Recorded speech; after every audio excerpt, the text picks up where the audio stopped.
সুস্বাগতম বন্ধুরা, আরিন কিচেনের পক্ষ থেকে আপনাদের সবাইকে জানাচ্ছি অনেক অনেক শুভেচ্ছা ও ভালোবাসা। আজকে আমি আপনাদের সাথে শেয়ার করতে যাচ্ছি দারুণ মজাদার একটা ডেজার্টের রেসিপি। নাম তার কেক পুডিং।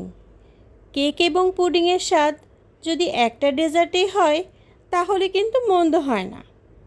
আর এই ডেজার্টটা এতটাই মজা, বাচ্চা কিংবা বড় সবাই কিন্তু চেটেপুটে খাবে। তবে আর দেরি কেন, চলুন দেখে আসি এই ডেজার্টটা বানাতে আমাদের কি কি উপকরণ লাগছে। প্রথমে আপনাদের সাথে পুডিংয়ের রেসিপিটা শেয়ার করছি। এখানে আমি 1 কাপ দুধ ঘন করে জাল দিয়ে নিয়েছি, আর নিয়েছি এখানে 1/2 কাপ পরিমাণের চিনি। চিনিটা আপনারা চাইলে কমিয়ে বাড়িয়ে নিতে পারেন। আর নিয়েছি ডিম, যেটা রুম টেম্পারেচারে আছে। আর নিয়েছি 1 চা চামচ ভ্যানিলা এসেন্স। এখন একটা মিক্সিং বোল নিয়ে নিলাম, দিয়ে দিলাম ডিম, আর দিয়ে দিচ্ছি ভ্যানিলা এসেন্স, দিয়ে দিলাম এখানে চিনি, দিয়ে দিলাম দুধ। সবগুলো উপকরণ দিয়ে একটা ইলেকট্রিক বিটারের সাহায্যে একটু ব্লেন্ড করে নিচ্ছি। আপনারা চাইলে কিন্তু হ্যান্ড উইক্সও ব্যবহার করতে পারেন। ভালো করে এটা ফেটিয়ে নিচ্ছি।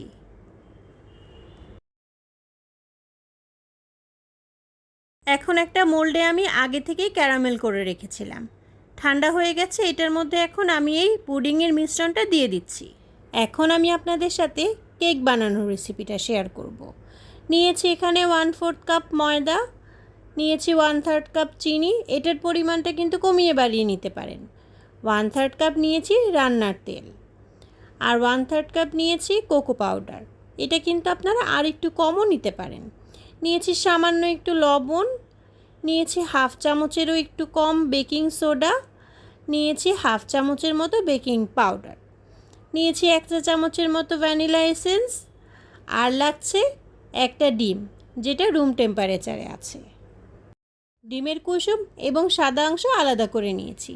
সাদা অংশটা একটা ইলেকট্রিক বিটার দিয়ে 15 থেকে 20 সেকেন্ডের মতো একটু ফেটিয়ে নিচ্ছি। আপনারা কিন্তু এটা হ্যান্ড উইক্স দিয়েও করতে পারেন। দিয়ে দিলাম চিনি। এটা দিয়েও আমি আরও কিছুক্ষণ বিট করে নেব, একটা সাদা ফোমের মতো তৈরি করে নেব। যখন ফোমের মতো হয়ে যাবে তখন এর ভেতরে দিয়ে দিচ্ছি ভ্যানিলা এসেন্স, ডিমের কুসুম এবং তেল। সবগুলো উপকরণ দিয়ে দেওয়া হয়ে গেলে এরপরে আবার একটু বিট করে নিচ্ছি। এখন দিয়ে দিচ্ছি সব শুকনো উপকরণ। শুকনো উপকরণগুলো দিয়ে ভালো করে চেলে নিচ্ছি। দিয়ে হালকা হাতে স্প্যাচুলার সাহায্যে ধীরে ধীরে মিলিয়ে নিতে হবে। আমি যদিও এটা ফাস্ট ফরওয়ার্ডে দেখাচ্ছি, আপনারা কাজটা হালকা হাতেই করতে হবে। এখন এর ভেতরে আমি একটু দিয়ে দিব লিকুইড দুধ। এটা দিলে ফ্লেভারটা ভালো আসে এবং কনসিস্টেন্সিটাও এরকম থাকতে হবে। এখন এই পুডিংয়ের মিশ্রণের ভেতরে কেকের ব্যাটারটা ঢেলে দিচ্ছি। ভয় পাওয়ার কিছু নাই, কেকের ব্যাটারটা হালকা, এর জন্য পুডিংয়ের মিশ্রণের সাথে মিশে যাবে না।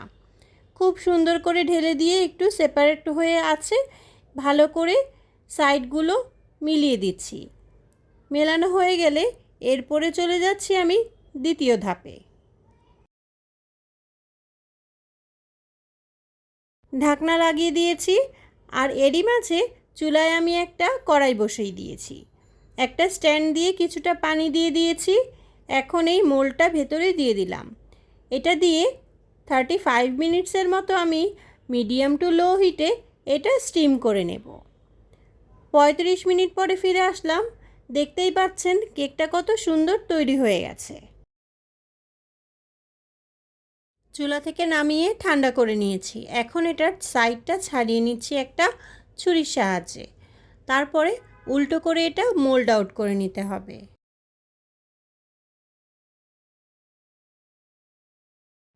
তৈরি করে দেখালাম দারুণ মজাদার ডেজার্ট। নাম হলো কেক পুডিং। অল্প সময়ে চটজলদি দারুণ মজাদার এই ডেজার্টটি বাসায় বানিয়ে ফেলতে পারেন। আমার এই ভিডিওটি ফলো করে একবার হলেও ট্রাই করার অনুরোধ রইল। আর কমেন্ট বক্সে জানাতে ভুলবেন না কেমন হয়েছে। আমার ভিডিওগুলো ভালো লাগলে অবশ্যই লাইক, শেয়ার, কমেন্ট এবং সাবস্ক্রাইব করার অনুরোধ রইল। তবে আজকের মতো এখানেই বিদায় নিচ্ছি। দেখা হয়ে যাবে আবারও নতুন কোনো রেসিপি নিয়ে। আল্লাহ হাফেজ।